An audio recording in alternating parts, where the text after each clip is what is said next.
అఖండ 2 సినిమాలో Balayya Boyapati mark action సీక్వెన్సులు, సనాతన హైందవ ధర్మం గురించి బాలయ్య చెప్పిన డైలాగులకు బాలయ్య అభిమానుల నుంచి ఎంతటి ఆదరణ లభిస్తోందో అంతే రేంజ్లో ఈ సినిమాలోని ఓ సీన్కు మాత్రం సగటు సినీ ప్రియుల నుంచి, మరీ ముఖ్యంగా మహిళా ప్రేక్షకుల నుంచి ప్రశంసల వర్షం కురుస్తోంది.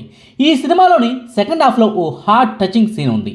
నీ కన్నతల్లి చనిపోయింది, ఆమె ఆఖరి కోరికను తీర్చాల్సింది నువ్వే కదా, కానీ నువ్వు ఇక్కడ ఏం పట్టనట్టుగా మౌనంగా కూర్చున్నావేంటి, నీకు నీ దేవుడికి అసలు మనసే లేదా అంటూ తాను ఎవరినైతే కాపాడటం కోసం వచ్చాడో అదే అమ్మాయి నిలదీస్తున్నా సరే, నిందిస్తున్నా సరే అఖండ మాత్రం మౌన దీక్షను వహిస్తాడు. కట్ చేస్తే సరిగ్గా తల్లి అంత్యక్రియల సమయానికి, చితికి నిప్పండించే సమయానికి అఘోర క్యారెక్టర్లోని బాలయ్య ఎంట్రీ ఇవ్వడం, అతడి ఆగమనాన్ని చూసి చితికి నిప్పండించబోయిన మరో బాలయ్య కూడా ఆగి మరీ అఖండకు దాన్ని ఇవ్వటం, అఖండే ఆ తల్లి చితికి నిప్పండించడం జరుగుతుంది. మరుక్షణమే ఓ షాకింగ్ సీన్ను తెర మీద చూస్తాము. తల్లి పాత్రకు సంబంధించిన ఆత్మ చితిపై నుంచి లేచి వచ్చి నడుచుకుంటూ వెళ్తున్న అఖండను శివయ్య అని పిలుస్తుంది. అంతే, క్షణాల వ్యవధిలో అఖండ రూపంలో ఉన్న శివుడు ఆమె కళ్ళ ముందు సాక్షాత్కరిస్తాడు. ఓ మహాభక్తుడి ఆఖరి కోరికను తీర్చడానికి ఆ పరమశివుడే కైలాసం వీడి భూమి మీదకు వచ్చి కొడుకులాగా మారిపోయి ఆమెకు తలకొరువి పెట్టినట్టుగా చూపించిన ఆ సీన్లు ప్రేక్షకులను కట్టిపడేస్తున్నాయి. ఈ సీన్ వస్తున్న సమయంలో వచ్చే శివశివ పాట కానివ్వండి, ఆ పాట వచ్చేటప్పుడు వచ్చిన సీన్లు కానివ్వండి ఖచ్చితంగా మనసును ద్రవింపజేస్తాయి. ఆ తర్వాత శివుడితో నేరుగా ఆ తల్లి ఆత్మ మాట్లాడుతుంది. ఆ సమయంలో శివయ్య చెప్పే మాటలు హార్ట్ టచింగ్గా ఉంటాయి. అందరినీ నమ్మించాను కానీ తల్లివి కదా, నీ దగ్గర దొరికిపోయాను అంటాడు. పనిలో పనిగా అమ్మకు కాదు కాదు నా అమ్మకు నేను ఇస్తున్న వరం అంటూ ఆ తల్లికి తనలో ఐక్యమయ్యే వరాన్ని ప్రసాదిస్తాడు. దాదాపుగా 5 నిమిషాల నుంచి 10 నిమిషాల నిడివిలో ఉండే ఈ మొత్తం సీన్కు సాధారణ సినీ ప్రియుల నుంచి విపరీతమైన ప్రశంసల వర్షం కురుస్తోంది. ఈ ఒక్క సీన్ చాలు సినిమాను ఖచ్చితంగా చూడండి అని చెప్పడానికి అంటూ నెట్టింట పోస్టులు పెడుతున్న వాళ్ళ సంఖ్య కూడా లేకపోలేదు. ఈ సీన్ ఇంత అద్భుతంగా రావడానికి ప్రధాన కారణం శివుడి పాత్రలో నడిచిన వ్యక్తి సరిగ్గా ఆ పాత్రకు సూట్ అవడమే. ఈ సీన్ను థియేటర్లో చూసిన తర్వాత ఈ వ్యక్తి గురించి నెట్టింట సెర్చ్ చేస్తున్న తెలుగు సినీ ప్రియుల సంఖ్య తక్కువేమీ కాదు. అఖండ 2 సినిమాలో శివుడి పాత్రలో నటించిన ఈ నటుడి పేరు తరుణ్ ఖన్నా. తెలుగులోకి డబ్బైన హిందీ సీరియల్స్ని చూసే వాళ్లకు, అందులోనూ పురాణాలకు సంబంధించిన టీవీ సీరియల్స్ని చూసే తెలుగు వాళ్లకు ఈ తరుణ్ ఖన్నా ఎవరో తెలిసే ఉంటుంది. ఢిల్లీలోనే పుట్టి పెరిగాడు. 1972 సంవత్సరం ఫిబ్రవరి 23వ తారీఖున పంజాబీ మూలాలు కలిగిన కుటుంబంలో తరుణ్ ఖన్నా జన్మించాడు. ప్రస్తుతం తరుణ్ ఖన్నాకు కరెక్ట్గా 53 ఏళ్ళు అన్నమాట. చూస్తే అంత వయసు ఉన్న వ్యక్తిలా కనిపించకపోవడానికి ప్రధాన కారణం ఆయన ఫిజిక్. చిన్నప్పుడు తరుణ్ ఖన్నా బొద్దుగా ఉండేవాడట. స్కూల్లో స్నేహితులు ఆట పట్టిస్తుంటే, వెక్కిరిస్తుంటే అవమానంగా ఫీల్ అయిపోయి తనను తాను మార్చుకునేందుకే చిన్నతనం నుంచే ఎక్సర్సైజులు మొదలుపెట్టాడు. ఆ తర్వాత అదే అలవాటుగా మారిపోయింది. కాలేజీ రోజులకు వచ్చేసరికి మంచి బాడీతో, చూడగానే ఆకట్టుకునే రూపురేఖలతో ఉన్న తరుణ్ ఖన్నాను చూసి స్నేహితులంతా సినిమా హీరో అయిపోతావంటూ తెగ పోడేవారు. వెయిట్ లిఫ్టింగ్లోనూ, కరాటేలోనూ, కాలేజీ పోటీల్లోనూ తరుణ్ ఖన్నాయే ఫస్ట్. నిజానికి కాలేజీ చదువు అయిపోయిన తర్వాత తండ్రి చేసే వ్యాపారంలోకి ఎంట్రీ ఇచ్చి ఆ వ్యాపారాన్ని వృద్ధిలోకి తీసుకురావాలన్నది తరుణ్ ఖన్నా మొదటగా పెట్టుకున్న టార్గెట్. కానీ స్నేహితుల మాటలు తరుణ్ ఖన్నా గారి బుర్రలోకి బాగా ఎక్కేశాయి. సినిమా ఆశలు ఆయనలో చిగురించాయి. నేను కూడా ఓసారి ట్రై చేసి చూస్తానంటూ కుటుంబ సభ్యులు వద్దంటున్నా వినకుండా కాలేజీ చదువును కూడా పూర్తి చేయకుండానే ముంబై బాట పెట్టాడు. ఇప్పుడంటే సోషల్ మీడియాలో ఫేమస్ అయిపోతే చాలు సినిమా ఛాన్స్ వచ్చేస్తుంది. కానీ అప్పట్లో పరిస్థితులు అలా ఉండేవి కాదు. అందుకే మొదటగా మోడలింగ్లోకి అడుగుపెట్టాడు. క్రమక్రమంగా సినీ ఇండస్ట్రీకి దగ్గరయ్యాడు. తరుణ్ ఖన్నా రూపురేఖలను, ఫిజిక్ను చూసి మెచ్చి ఒకటేమిటి 4-5 సినిమా ఛాన్స్లు వెంటనే వచ్చాయి. అమ్మయ్య, ఇక నా దశ మారిపోయినట్టే అని తరుణ్ ఖన్నా ఫిక్స్ అయిపోయేలే కానీ అవేమీ కార్యరూపం దాల్చలేదు. కొన్ని సినిమాలు సగం షూటింగ్ను పూర్తి చేసుకున్నాయి. ఇంకొన్ని సినిమాలు ఇలా స్టార్ట్ అయిపోయి అలా ఆగిపోయినవి కూడా ఉన్నాయి. 1కి 4-5 సినిమాల షూటింగ్ విషయంలో ఇలాగే జరగడంతో ఇక నాకు ఈ సినిమాలు వద్దంటూ విసిగిపోయి సొంతూరికి వెళ్ళిపోదామని ఫిక్స్ అయిపోయిన తరుణంలో 2001 సంవత్సరం చివరిలో స్టార్ ప్లస్ సంస్థ నుంచి ఓ ఫోన్ కాల్ వచ్చింది. టీవీ సీరియల్ యాక్టర్గా ఓ ఆఫర్ ఉంది, చేస్తావా అంటూ ఓ ప్రపోజల్ వచ్చింది.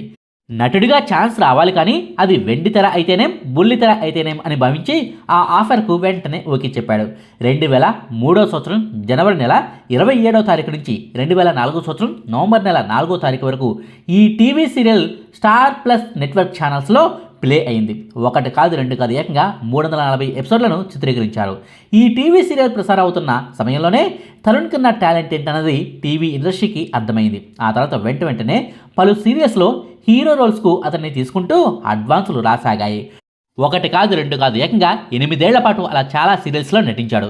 2008వ సంవత్సరం తర్వాత ఆఫర్లు వస్తున్నా సరే తనంతట తానే వాటిని తగ్గించుకోవటం మొదలుపెట్టాడు. అందుకు కారణం చేస్తున్న సీరియల్ పాత్రనే మళ్ళీ చేయాల్సి రావటం అన్నది తరుణ్ ఖన్నాకు విసుగు తెప్పించిందట. కథల్లో కొత్తదనం లేకపోవడం, సీరియల్స్ రొటీన్గా మారిపోవడం వల్ల తన పాత్రల పట్ల తనకి చిరాకు రావటం మొదలైంది. సరిగ్గా అప్పుడే 2008వ సంవత్సరంలో జై శ్రీకృష్ణ అనే పౌరాణిక టీవీ సీరియల్లో హనుమంతుల వారిగా కనిపించే ఛాన్స్ లభించింది. అక్కడి నుంచే పురాణ పాత్రలపై ఈయనకు మోజు మొదలైంది. ఆ తర్వాత 2009వ సంవత్సరంలో కహానియా విక్రమార్క ఔర్ బేతాల్కి అనే సీరియల్లో విక్రమాదిత్యుడి రోల్లో నటించాడు. ఆ తర్వాత కూడా పలు చారిత్రక సీరియల్స్లో నటించిన తరుణ్ ఖన్నాకు 2013 సంవత్సరంలో దేవోన్కి దేవ్ మహాదేవ్ అనే సీరియల్లో రావణాసుడిగా నటించే ఛాన్స్ దక్కింది. ఆ సీరియల్ ఆయన దశనే మార్చేసింది. ఆ తర్వాత మహాభారత్ అనే సీరియల్లో బలరాముడిగా నటించిన తరుణ్ ఖన్నాకు 2015 సంవత్సరం నుంచి తన కెరీర్లో మరో దశ మొదలైంది. 2015 సంవత్సరంలో సంతోషిమా అనే సీరియల్లో శివుడిగా నటించే ఛాన్స్ లభించింది. అదిగో ఆనాటి నుంచి ఈనాటి వరకు అంటే దాదాపుగా 10 ఏళ్లుగా బాలీవుడ్ టీవీ సీరియల్స్లో శివుడి పాత్రలో నటించాలంటే ఈయనే కేర్ ఆఫ్ అడ్రస్లా మారిపోయారు. మన ఎన్టీఆర్ గారు శ్రీరాముడుగా శ్రీకృష్ణుడిగా ఎలా సెట్ అయిపోతారో ఆ పాత్రలో ఎన్టీఆర్ గారిని చూడడానికి ఎంత చక్కగా ఉంటారో శివుడి పాత్రలో తరుణ్ ఖన్నా గారు కూడా అచ్చం అలాగే సెట్ అయ్యారు.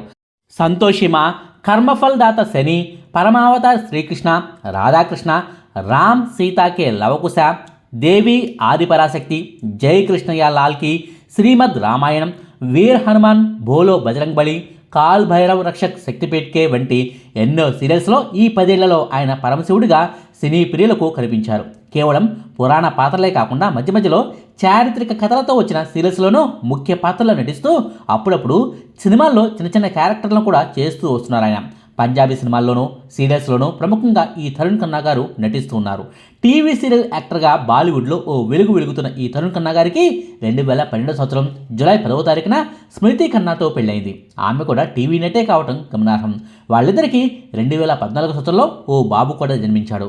శివుడి పాత్రలో కనిపించి మెప్పించడం అన్నది అంత ఈజీ టాస్క్ కాదని, ఫిజిక్ను ఎప్పుడు ఒకేలా ఉంచుకోవడానికి చాలా కష్టపడాల్సి ఉంటుందని, నిరంతరం యోగా, వ్యాయామం, డైటింగ్ నియమాల వల్లే తను ఆ పాత్రలో ఫిట్ కాగలుగుతున్నానంటూ అసలు సీక్రెట్ను ఓ ఇంటర్వ్యూలో చెప్పుకొచ్చాడు తరుణ్ ఖన్నా. శివుడి పాత్రలకు ఈయన ఎంత ఫేమస్ కాబట్టి అఖండ 2 సినిమా మేకర్స్ ఎన్నో ఏరికోరి మరి ఈ పాత్ర కోసం సెలెక్ట్ చేసుకున్నారు. తెర మీద కూడా ఈ పాత్ర చాలా బాగా వర్కౌట్ అయింది కూడా. ఇకపోతే అఖండ 2 సినిమాలోని మరో ముఖ్యమైన క్యారెక్టర్ గురించి కూడా చెప్పుకోవాల్సిన అవసరం ఉంది. ఈ సినిమాలో హార్ట్ టచింగ్ సీన్ అంటూ ఓ సీన్ గురించి చెప్పుకున్నాం కదా. ఆ సీన్లో తల్లి పాత్రలో నటించిన ఈమె ఎవరన్నది కూడా చాలామంది సినీ ప్రియులకు తెలియదు. తెలుగులో ఈమె ఇప్పటి వరకు నటించింది కేవలం 5 సినిమాల్లోనే. అందులోనూ ఒకటేమో 1991 సంవత్సరంలోనే ఈమె యంగ్ ఏజ్లో ఉన్నప్పుడు చేసిన సినిమా. ఆ తర్వాత 2027 సంవత్సరంలో అఖండ సినిమాలో బాలయ్యకు తల్లి పాత్రలో నటించింది.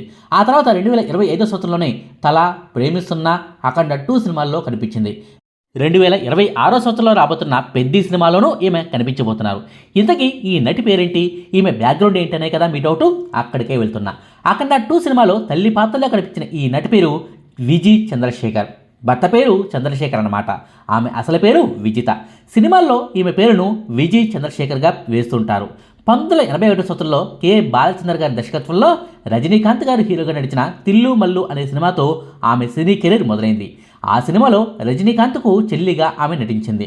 ఆ తర్వాత నుంచి వరుసగా తమిళ సినిమాల్లోనే ఎక్కువగా నటించింది. సినిమాల్లో కంటే కూడా సీరియల్స్లోనే ఆమెకు చాలా అవకాశాలు వచ్చాయి.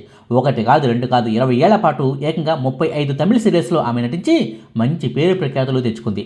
తమిళ సినీ ఇండస్ట్రీలో ఓ సీనియర్ నటిగా వెలుగొందుతున్న ఈ విజయ్ చంద్రశేఖర్ గారు పుట్టింది ఎక్కడో తెలుసా? గుంటూరులోనే. అవును, ఆంధ్రప్రదేశ్ రాష్ట్రంలోని గుంటూరు జిల్లా పొన్నూరు మండలంలోని మునిగెల్లి గ్రామంలో పుట్టి పెరిగారు. అచ్చ తెలుగు కుటుంబానికి చెందిన వీరి కుటుంబం వ్యాపార రీత్యా చెన్నైలో సెటిల్ అయింది. ఈ విజయ్ చంద్రశేఖర్ గారికి ఓ అక్కయ్య కూడా ఉన్నారు. ఆమె కూడా సినీ నటే. ఓ రకంగా చెప్పాలంటే అక్కయ్య వల్లే ఈమె సినిమాల్లోకి ఎంట్రీ ఇవ్వాల్సి వచ్చింది. ఆ అక్కయ్య ఎవరో కాదు, సీనియర్ నటి సరిత గారు. 1975 సంవత్సరంలోనే ఈ సరిత గారు సినిమాల్లోకి ఎంట్రీ ఇచ్చారు. అప్పటి నుంచి 10 ఏళ్ల పాటు అంటే 1985 సంవత్సరం వరకు సినిమాల్లో యాక్టివ్గా ఉన్న ఆమె ఆ తర్వాత వ్యక్తిగత కారణాల వల్ల కాస్త గ్యాప్ తీసుకున్నారు. మళ్ళీ 2000 సంవత్సరం నుంచి రీ ఎంట్రీ ఇచ్చి 2023 సంవత్సరం వరకు కూడా తమిళ సినిమాల్లో యాక్టివ్గానే కనిపించారు. చివరగా మా వీరన్ అనే సినిమాలో శివకార్తికేయన్కు తల్లి పాత్రలో నడిచి మెప్పించారు. ఈమె ఎవరో ఇంకా గుర్తుకు రాలేదా? ఇంకా క్లారిటీగా చెప్పాలంటే మహేష్ బాబు హీరోగా నడిచిన అర్జున్ అనే సినిమా ఉంది కదా, ఆ సినిమాలో ప్రకాష్ రాజుకు భార్య పాత్రలో నటించింది ఈ సరిత గారే. కోడలని చంపాలని ప్రయత్నించి చివరకు తానే చిక్కుల్లో పడే సగటు అత్త పాత్రలో ఈ సరిత గారి యాక్టింగ్కు మంచి మార్కులే పడ్డాయి. అదిగో ఆ సరిత గారి సొంత చెల్లె అఖండ 2 సినిమాల్లో నడిచిన విజయ్ చంద్రశేఖర్ గారు. ఇద్దరూ తెలుగు వాళ్లే అయినప్పటికీ చెన్నైలో స్థిరపడిపోయారన్నమాట. ఇదండి అఖండ 2 సినిమాలో శివుడి పాత్రలో నటించిన తరుణ్ ఖన్నా గారి గురించిన వివరాలు, అలాగే తల్లి పాత్రలో నటించిన విజయ్ చంద్రశేఖర్ గారి బ్యాక్గ్రౌండ్. మీకు ఈ వీడియో నచ్చితే లైక్ చేయండి, షేర్ చేయండి. మరిన్ని ఆసక్తికరమైన వీడియోల కోసం మా కొత్త ముచ్చట ఛానల్ను సబ్స్క్రైబ్ చేయడం మాత్రం మర్చిపోకండి. Thank you.